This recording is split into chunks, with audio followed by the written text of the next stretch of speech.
deux équipes de remporter les deux Mega Drive offerts par notre partenaire Micromania, je voudrais vous montrer le cadeau de Noël que je me suis offert à l'occasion de mon voyage au Japon. C'est la Kix 91. La console Kix 91 coûte au Japon environ 2000 francs, une affaire comparée au prix d'une Neo Geo.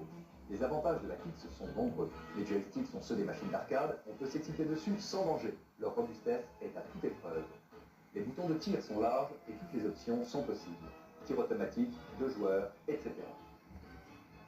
Il est possible de connecter à la Kix tous les jeux à la norme de JAMA, c'est-à-dire les jeux Sega 16 et 32 bits comme Road Mobile, les jeux Capcom, Namco, Taito, Data East, Irem et bien sûr les jeux SNK Neo Geo. L'encombrement d'une Kix plus un jeu est supérieur à celui d'une Mega Drive ou d'une Super Famicom. Cela dit, cet encombrement est compatible avec tous les appartements normaux. Au Japon, il est possible de trouver des jeux d'occasion bon marché. Il y a 100 fois plus de game centers, de salles d'arcade.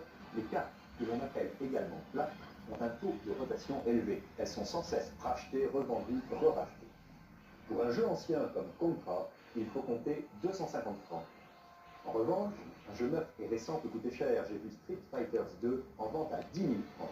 Quant au jeu que je possède, R-Type 2 m'a coûté 1000 francs et Dark Seal 1500 francs. R-Type 2 est très proche de la première version.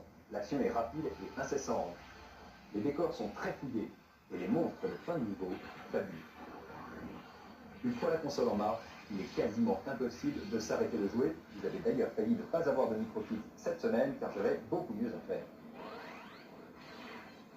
Dark Seal est un jeu d'aventure-action. 4 héros vont affronter toutes sortes d'affronts.